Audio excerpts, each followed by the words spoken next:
Okay, we moved in the house on 202 North Jefferson in Eugene, just about a block from the river and right close to the rose gardens. And how we got unloaded, I don't know. Whether Kenny hired somebody to help him or whether his dad, of course, was there. The house we bought from was from Anna and John Frederickson. And she had come over from Czechoslovakia, and she had a lot of uh, what do I want to say, dialect to her talking, but we could understand her. But her dad lived with them too, and we could barely understand him. So they were over there helping unload too. And we had some of that, like the refrigerator and the washing machine and so on, really heavy. So I don't remember how we got it moved in, but we did. Kenny went out and got the truck and brought it up, and we got it unloaded. And everything was pretty fine, except we brought our gas heater with us. And about, maybe a month before we came out here, why there was a camper that wasn't very far away from that area, and they had a gas stove, and they left the gas on one night, and when they went to go in, they lit a match, and it exploded, and it destroyed the camper completely, I guess, and I don't know whether anyone was hurt or not, but anyway, the people in that area were really afraid of gas, and when we brought in our gas stove, why, Kenny had to go down and get the people that ran the gas. They come and connected, and then they brought two bottles back. And the Fredericksons never said very much about it, except that it was dangerous. And so Kenny explained to him that we'd had gas for years, and that's what people in the Midwest usually used because they didn't have wood as much, or coal. So we had gas, and we cooked with gas. So they were still a little skeptical. Anyway, they moved all the stuff in, and I don't know just how long Kenny's folks stayed with us, but till we got settled, and then I think probably they took the bus back home.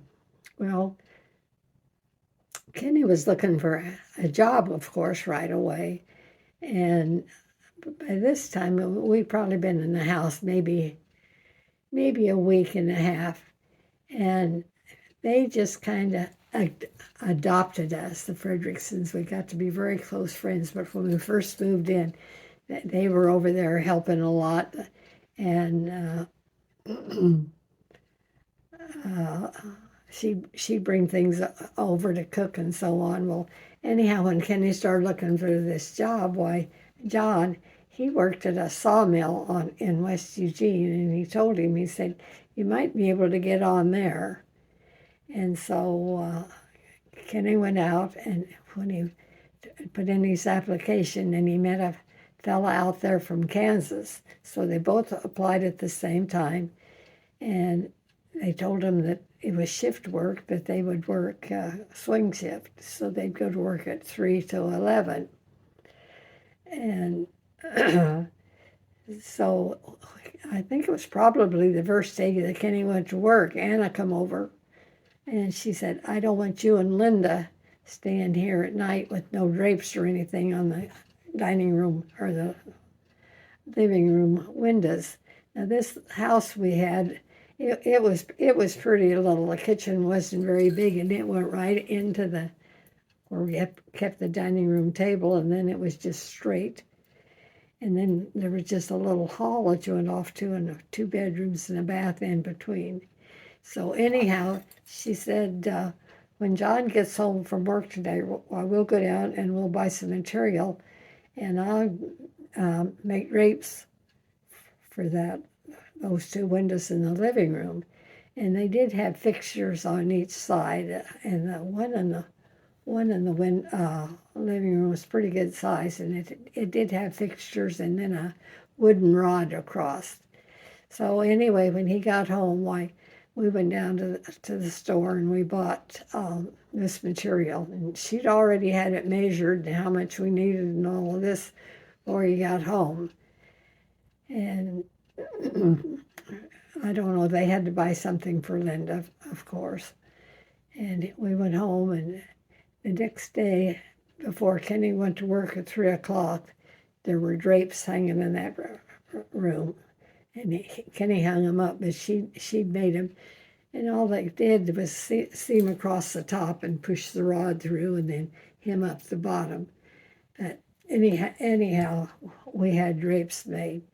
Okay, the first week or in maybe, why, when the grandpa come over, why, they had a wooden fence, kind of a privacy fence between their place and ours. And the rest of their yard, oh, they had a beautiful yard, all flowers and trees. It was just yard fencing. And anyhow, the grandpa come over and he said, I'm going to take these 2 boards off so you can step through and you can help Linda. And I can't remember what he called her. I don't think he ever called her Linda that I could understand. But anyhow, he took those boards off, and we did. Like I say, they had a big yard. They had these cherry trees, and Linda loved Royal Anne cherries. So she'd want to go over to their yard. And they also had one of those yard swings for 3 or 4 people could sit in. So she liked to sit in that swing. So when Kenny was at work, why, she and I'd go over in their yard and spend the evening over there lots of times. And John played the heligonka. That's an accordion, and instead of having keys on it, it had holes, and he'd push these buttons and so on. And he could really play polkas and so on. And anyway, he'd play for us pretty near every evening. Or he'd take Linda and I for a ride, and Nana, of course. And so, and he'd show us the town, or we'd drive out to the lake just to look at pastime more than anything. Well, Kenny was working swing shift, and he'd worked, I think, about 10 days, about 2 weeks. And when he was signing out, why, they handed him a check, him and the fellow from Kansas too. He said, we won't need you anymore. And I guess they were just dumbfounded. They said, well, why? Well, he never did know why, whether they were fired, whether they didn't need any more, or whether they'd done something wrong. They never ever did know. So they came home, and the next day, why, he went over and told John what had happened. And he said, they're noted for this. He said they hire and they fire a lot of people. John had been lucky. He'd worked with them for years and years. But he told him, he said, there's a sawmill in Springfield, Weyerhaeuser. And he said, there's on the site, there's a paper mill and a wood mill.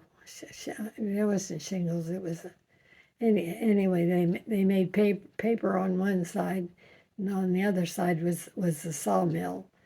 And he said, if you could get in there, he said, you'll have it made. But he said, Springfield is a rough town. He said, lots and lots of fights. He said, in the taverns and so on, why, there's a lot of log truck drivers, and there's just a lot of fights. Well, he neglected to tell us that the fights were usually with somebody from Eugene. But anyhow, Kenny went over to Weyerhaeuser and to put in the paper side. And when he went in, why, they wanted to know if he had any references. And he said, well, work references. He said, no, not really. He said he'd been in the Navy from the time he was 17 for 3 years. He did work for a house moving outfit for about 5 months at the very, very longest. And then we moved to the farm, and he took over the farming.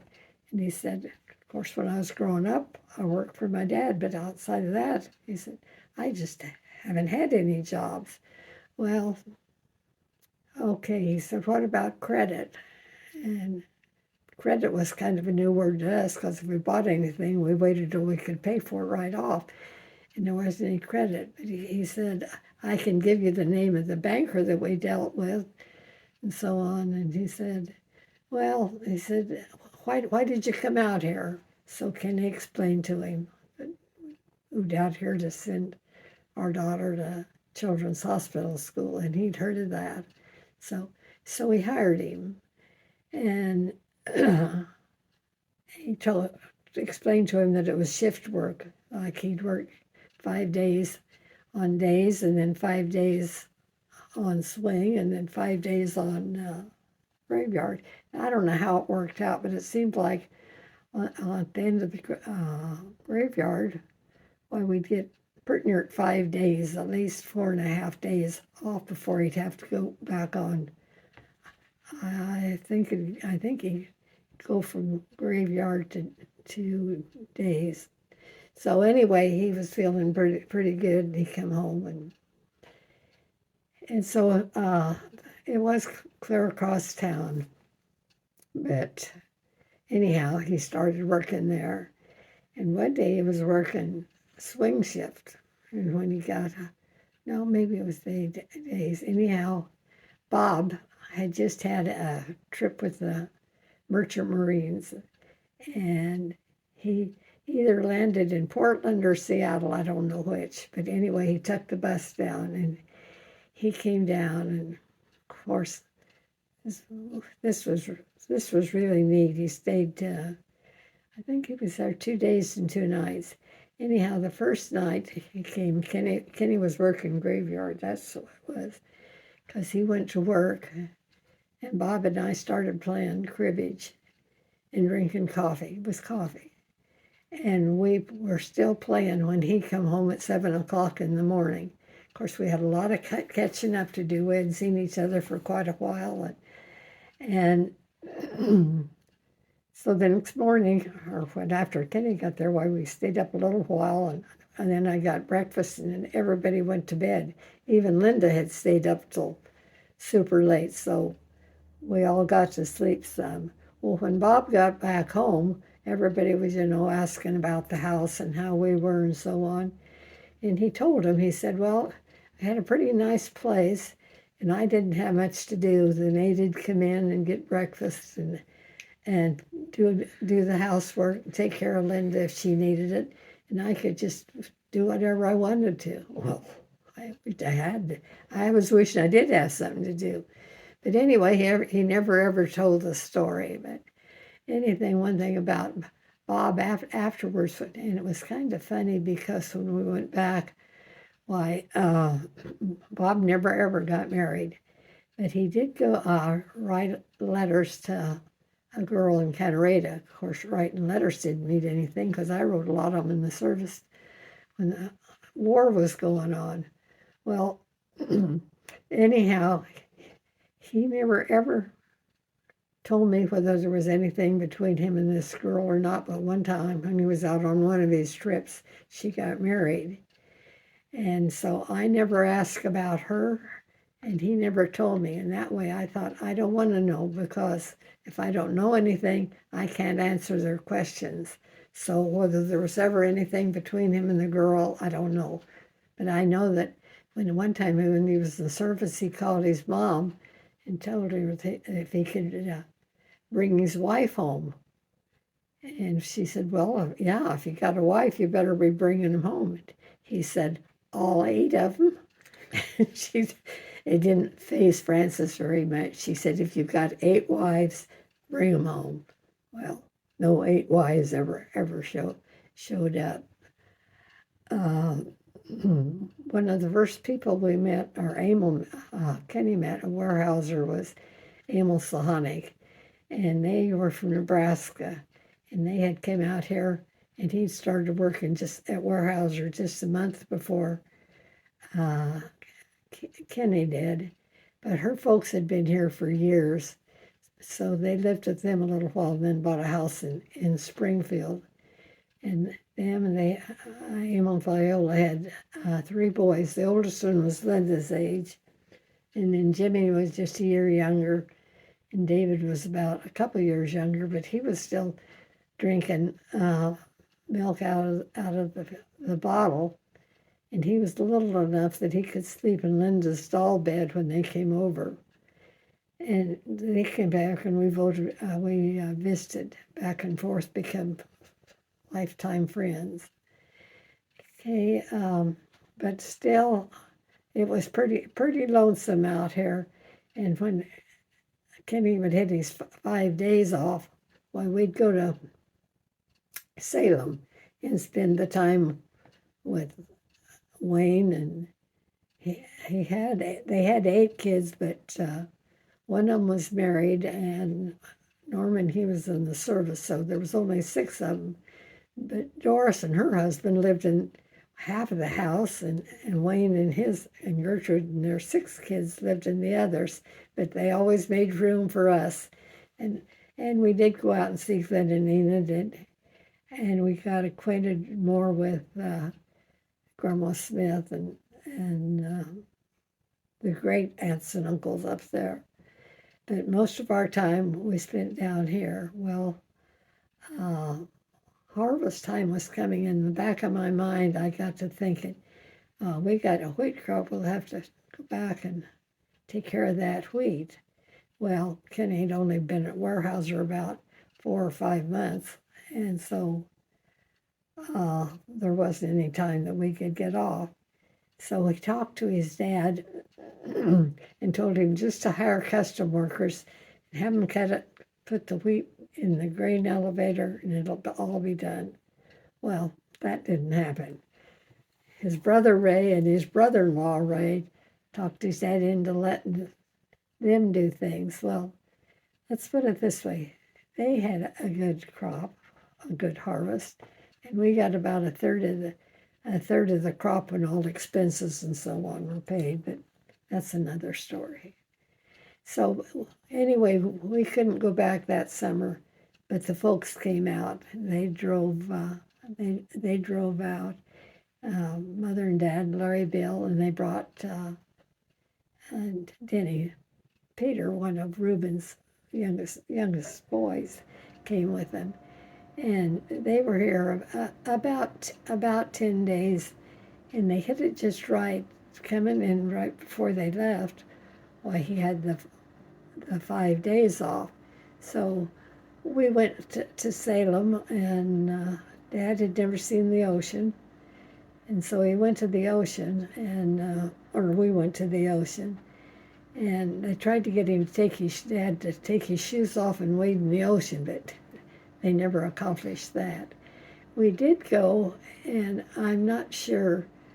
There's a place on the coast. It might be Newport. I don't know where the Devil's Churn is. Is that Newport? I don't know. Anyhow, it's this Devil's Churn is right along the coastline, and then out just a little ways, there's a big rock thing with that you have to sail under before you go out in the ocean. Well, we went to that place, and the wind came up, and it blowed Dad's hat off and it whirled it around, and it took right between those rocks right out to the ocean.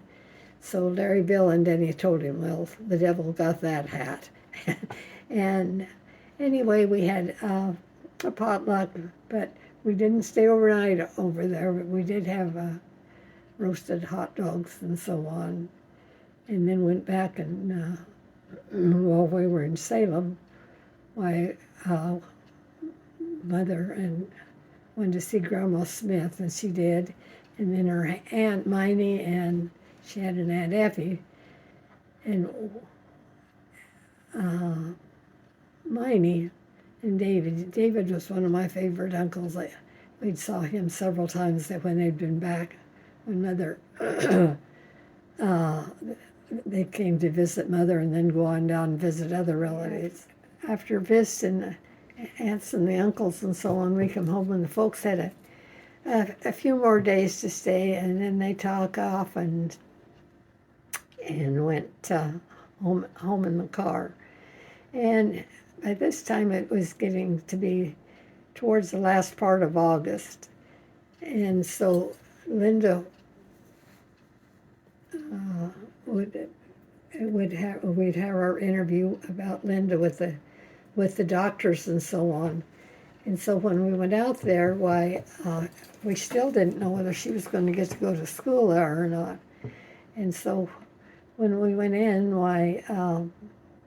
we'd already been through the school, of course, but hadn't met any of the teachers or anything. And we went in this room, and there were 3 doctors. They were orthopedic doctors and surgeons, Dr. Daig, Dr.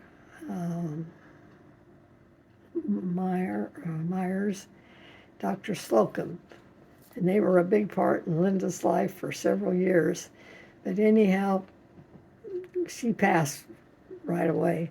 And one thing, they said that Linda needed braces. So right away she got braces on. We had braces put on her shoes. And then when school opened, Kenny had the day off too, so we went out and met her physical therapist named Monty, and she was the best friend of all the kids. And the occupational therapy, I can't remember the name because she had several of those. And then she met her speech teacher, and she'd had 2 or 3 of those, and they were always men. And 2 of those speech teachers had a real stuttering problem. And I often wondered how somebody that could stutter like these guys could be speech teachers. But when they were with the kids, they didn't stutter. And one of them told us that, and they told us that the worst part with his stuttering was when he was around his mother, because she was always trying to correct him and wanting to do better. So anyhow, and then we met her school teacher. Now, I don't know if they had older kids. I know they wouldn't have had any younger kids yet because it was a school. But the kids that Linda met were all about her age, and they all had cerebral palsy. Now, whether there were older ones in that school, I don't remember, and I don't ever remember seeing them.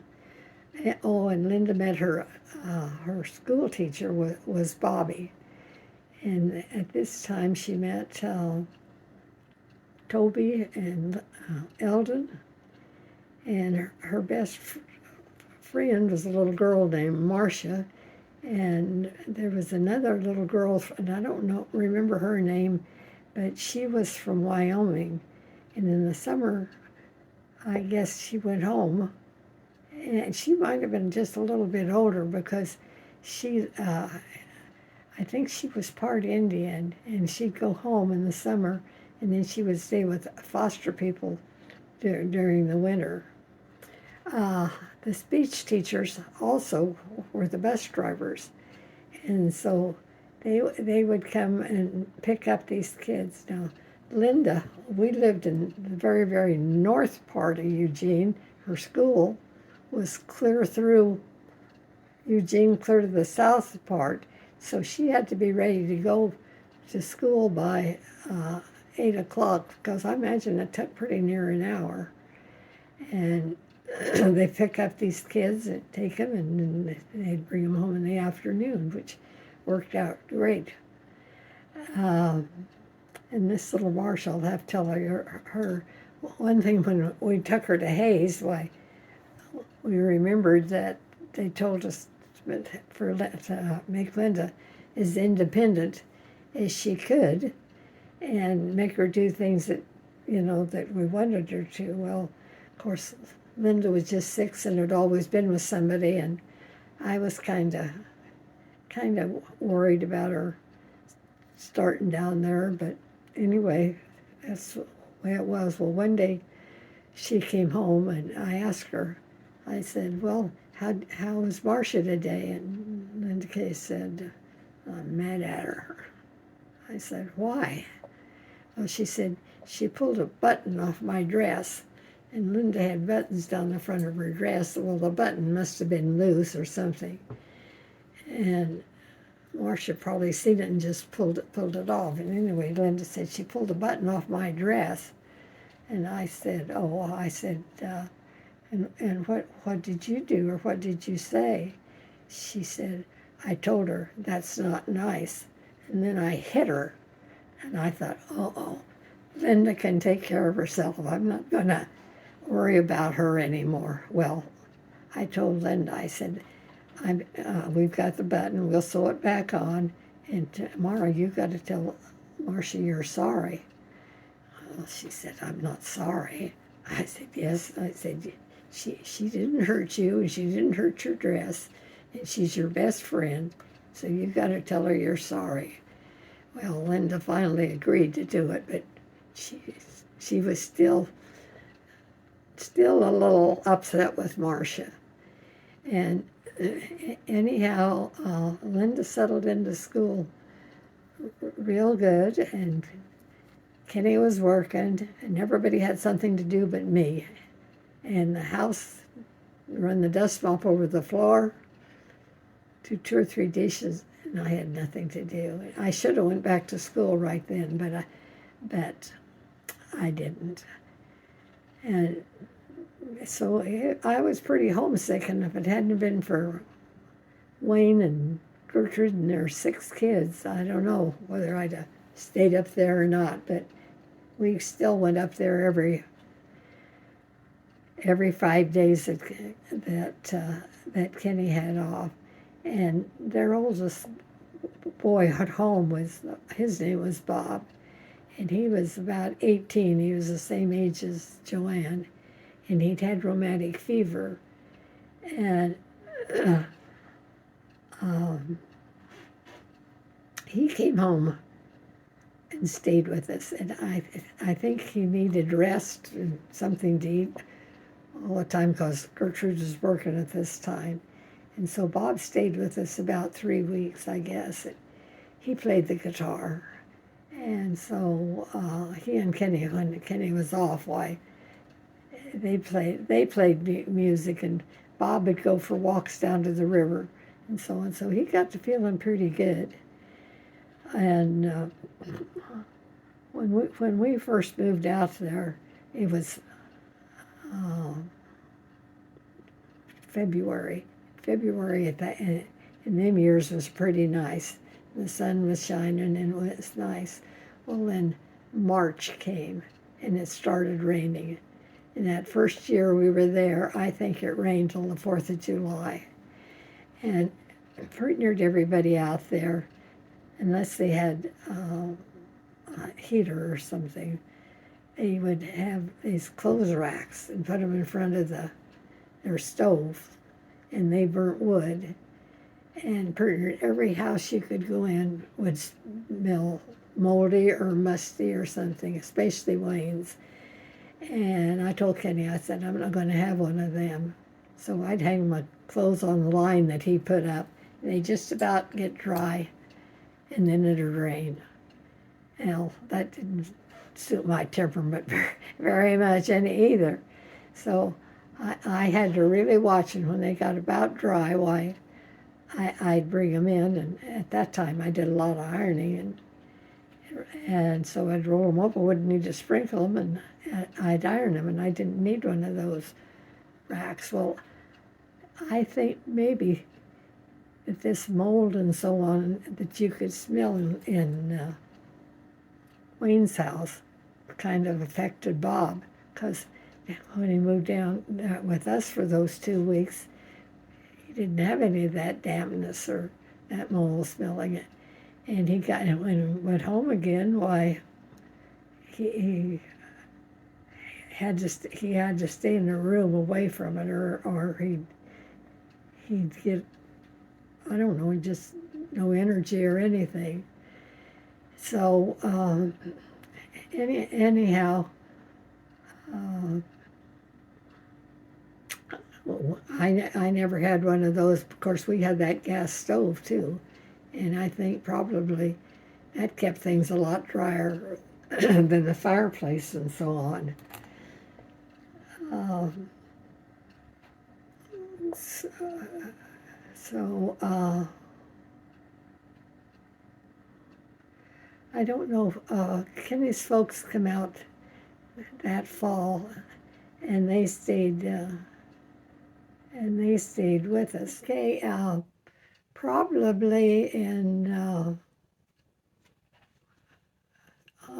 maybe last of September.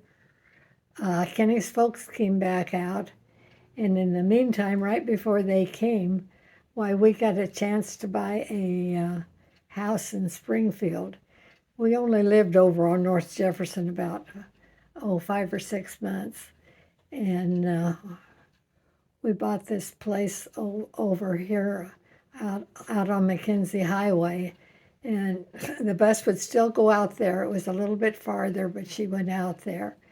And so Kenny's folks come out, and Kenny rented a tiller with a tractor, and he tilled up the front yard and the backyard, and then he and his dad leveled the yards. And Rossi spent hours every day when Kenny was at work. He'd level that off, and I think every rock in that yard he picked up. So we'd had a wheat crop that year, a little one. But anyway, when we moved in, we bought a wool carpet for the front room, and then we had drapes made because it was a big window, a picture glass window. And so we were getting settled in that house, and they lived with us for several months. And then at this time, why, in that December, which was 53, why, Joanne had Terry, and then February came, and Betty had Judy, and then Nancy was born in the 21st of February. Well, 54. Is that all? Okay. In the meantime, while they were here, why, Rhoda's mother went to Seattle because her sister was there, and they came down when I was in the hospital. And where they all slept, I don't even remember. But anyway, I wanted to name Nancy Bobby Joe, and nobody would agree with me. And so we kind of talked names before, and I was still wanting to go Bobby. And so I think the second day I was up in the hospital, when they all came up and we had to decide about this name. And Kenny's grandmother, her middle name was Nancy. And when we named them names, why, she'd always say, and then there's Nancy, and then there's Nancy. Well, we'd name and name, nothing ever suited. And so they went home, and the last thing she told me, well, there's always Nancy. And so they went back to Seattle, and Kenny's folks stayed down there, and the nurse came in one day, and she said, you've got to decide on a name today, or we'll send the birth certificate in as Baby Anderson. So we finally agreed it would be Nancy. And to this day, I wish I'd have named her Bobby. But anyway, and then Diane. And Kenny had a sister named Darlene and passed away with appendicitis when she was 12. And I thought maybe he'd want to name her Darlene. And he said no, he didn't want to name her Darlene. So I don't know how we come up with with the name finally, but we did. And his folks then stayed, and I think they went home then probably shortly while it was still nice weather. And then we went back home. Of course, Kenny worked at Weyerhaeuser, so we went back home right after harvest, and we went on his 5-day thing. So we were back there, and we might have drove straight through that time. Anyway, we were back there before his vacation ever started. And Joanne and Don had been out, and of course we'd spent time in St. Francis and so on. And one day, we were going to drive over to Hank and Vera's, and I was going to go to the club with her, and Kenny would go fishing with Hank out at north of Burlington to this lake up there. Well, so we went to the club, and when it was over, we drove out to the lake, and we hadn't been out there very long, and there was a speedboat coming across it, and Hank started waving. There's lines in the water. Well, the speed guy in there, I told Kenny, I said, I think that's Reuben and Harvey. And I said, I wonder what they're coming out here for. And Hank was going down to the edge of the lake, and he was really out of sorts, and they didn't pay any attention to him at all. So Kenny walked down there, and Reuben told him, he said, there's been an explosion. And Marguerite and Jay had lived in Scott City, and they had a little boy that was 2 years old now. And Reuben said, there's been an explosion, and Rodney's been killed, and maybe Jay. That they don't know for sure what happened to Jay, but the girls and Marguerite are all right. We know that. And I wasn't down there with them, so when Kenny came up, he said, I got some bad news. And then when he told me, I fainted for the third time in my life. That time I really fainted, because when I came to, I was sitting in the front seat of the car, and they had cold cloths on my head. Reuben said, don't worry about the chores tonight. Why don't you just go straight into Goodland, which was probably over 50 miles away, and you'll find out more down there from your grandma. So that's what we did. We picked up and we drove to Goodland, and Grandma was just beside herself. She said, I don't know. She said, I know Rodney was killed, and I think Jay was. And and she said the folks that were probably already down there. And I said, well, I'll call down there, and we'll see what they want us to do and so on. So I called down there and found out that Jay was at work. He was all right, but the garage had exploded from a gas, and that Rodney and another 2-year-old little boy were killed. And so Mother said, don't come down. She said, things are just real upset down here. As soon as Jay got home and knew about it, he just jumped in the car and went to Seneca, which was clear across the state, to pick up his folks. And Marguerite and these other people have everything to do. And so things were just really chaotic. And that if we'd stay home and take care of the chores, then they'd call us when arrangements had been made. So we did. And we went over to Kenny's folks' place and told them to see if we could leave the girls, the girls there when we went down. And we didn't know for sure what day it'd be. And of course we could. And then we went back and out and stopped at Reuben's on the way home and at Francis. So I think it was about 3 days maybe before we went down. And that town had put place cards in the windows of when the funeral was, and all the stores in town were closed during the service and so on. And it was a double funeral, and that was really, really sad. There was just two little white caskets sitting at the front that were never opened.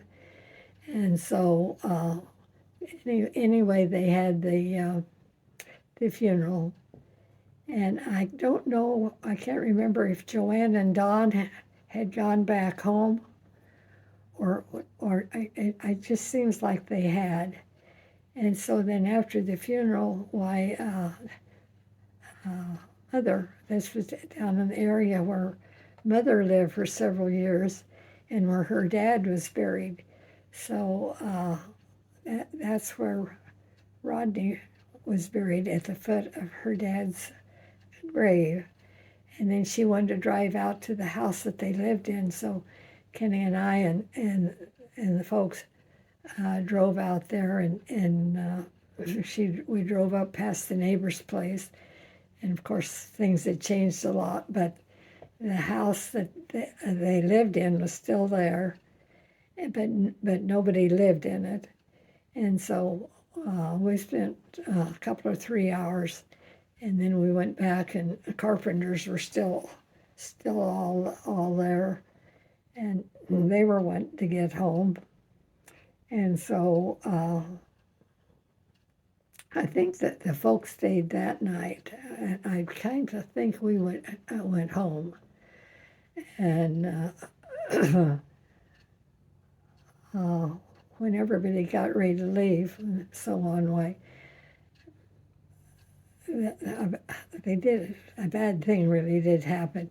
There was all kinds of food brought in, and I guess this was put in a refrigerator. I'm not sure what happened to the food, but the house was full of flowers. And instead of any of us thinking, we needed something with the flowers were there. Well, Jays were gone probably a week, and when they got home, these flowers had started to wilt and die, and they opened the door, and this just hit them. And so they had quite a time getting over it. Well, by the time we got home, Kenny's vacation was just about to an end, so we had to take off and go back home. We got home, and driving straight through, everybody was tired.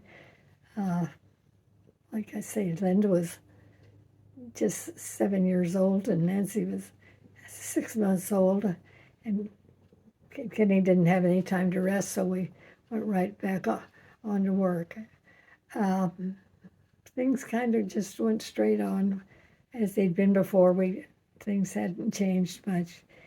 And then the next fall, Linda, I think that was Linda had her braces on, and we had to keep changing those as she grew.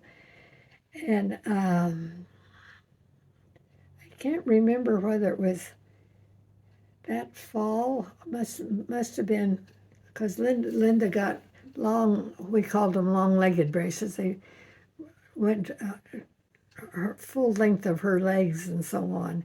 And she'd had a surgery, and they had just nicked the muscles in her upper legs so that she'd stop the scissor steps. And they also told Kenny that he could, since they found out he could build her a staircase. So it had about 5 steps or 6 steps up, and then a little platform, and then 6 steps down. She got so she could go up and down those steps pretty fast. And then they also had her a board. They had two planks and then a board that stood up on end on the sides.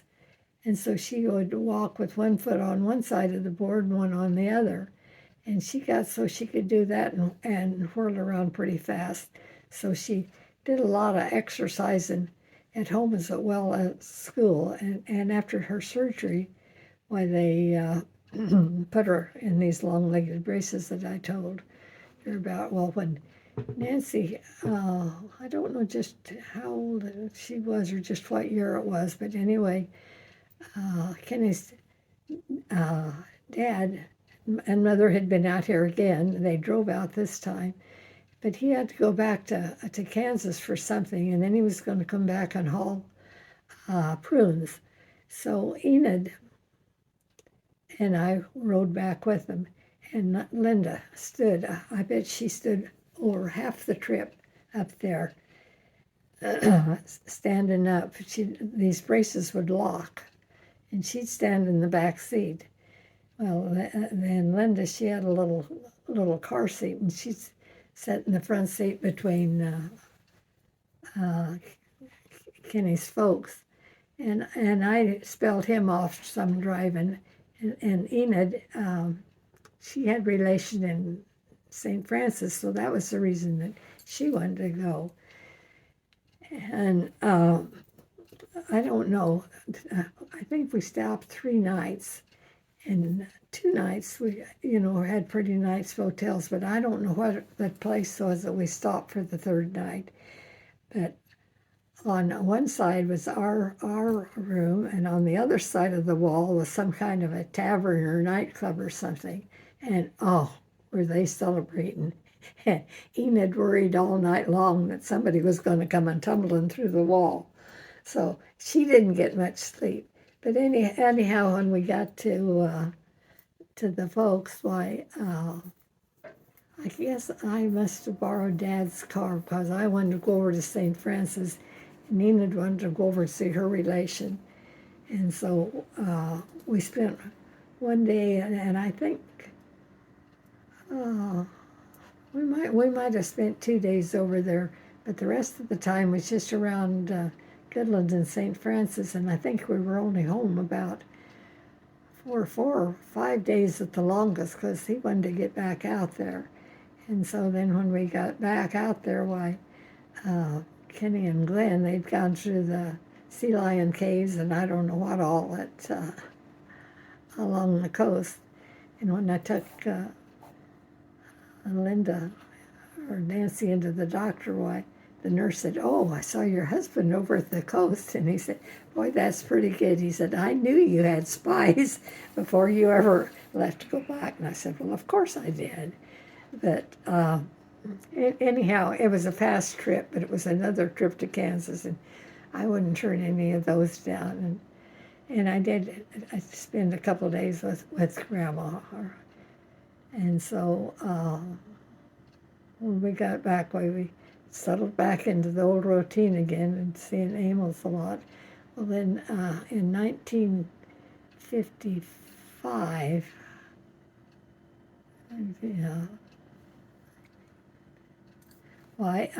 Jay and Marguerite came out, and they'd had Shara, and Shara was about 3 months old, so they came out probably in the summertime. And they lived with us for about a month. And when Kitty was, before he started working for Weyerhaeuser, why, he started taking a diesel course through correspondence and so on. So he had quite a bit, knew quite a bit about diesels, and also besides that, he drove everything. I think there was to drive in and the service and so on. Well, anyhow, when he got out here, why, Jay went to a trucking company, so Kenny decided he would. And Jay went to work for McCracken, and they hired Kenny to work at Pacific Trucking. And he was still working at Weyerhaeuser, so he had a pretty rough 2 weeks. He wouldn't just quit Weyerhaeuser. He had to give him a notice. which he did. And while they were doing that, Marguerite had found out some way that they needed quite a few substitutes out here. And so we applied for a substitute license. Well, we got them right away, but they'd only let us teach 90 days. And so we put our application in Springfield and in the Catholic school. And I don't know why we didn't go to Eugene, but we didn't. So anyhow, Kenny finished working at Weyerhaeuser and started working at PMT, and he really liked to drive. He never cared about the Weyerhaeuser job too much. One thing, they had to unload chips, and then another thing, they had to keep a furnace going, and he got lots and lots of burns. But anyhow, he did like this, and he worked in town at first. And one day they were short a driver to take a load to Medford, Medford, and they asked him if he'd like to take that down. He never had any, somebody that goes with him the first few times. He never had any special. They just told him, He said, well, where's Medford? And they said, well, just get in the car and head south, and you're going to run into it. And at that time, there wasn't any I-5 or anything. It was just the old 99. And he got down there and back. He got there fine. Well, anyhow, then when school started, they got the Marguerite's girls started to a Springfield school, and then just started back out to Children's Hospital school. Okay, Marguerite and I were pretty lucky. When September came, we both got to substitute quite a bit. And I got to substitute over to St. Alice several times. Well, about that time, they decided that it was too far for the bus to come to pick up Linda. So we decided that we would put her in St. Alice school, and she could have outpatient therapy. And so when we put her in St. Alice, well, she should have been probably put in, she was, I think, 8, so she should have been put in the 3rd grade, but a nun had a 2nd grade class, and they thought maybe she'd get a little more protection. They didn't know she didn't need it, but thought she'd get a little more protection in the 2nd grade.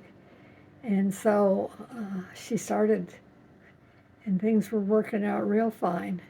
Well, the nun that taught 1st grade had to go back to Philadelphia for surgery. And since I'd subbed there 2 or 3 times, and Linda was going to school why, they wanted to know if I would substitute and take her place, that it would only last, she'd probably only be gone about a month. Well, I said, okay. And I went over, and there were 50 1st graders. Well, that was kind of a shock from where I'd been teaching, 7 or 8 kids and so on, but I had been substituting, and I liked it. And so I started with my 50 kids, and instead of being a month, it turned out to be, I think I started teaching on Halloween, right after Halloween, and I taught till Easter. And by that time, I was really fond of these kids, and I was lucky. It was a year that the kids were always, more than half of them were above average, and then average, and I only had 6 that were just babies. They shouldn't have even been to school, but anyway, the folks wanted them there, so they sent them. So, okay.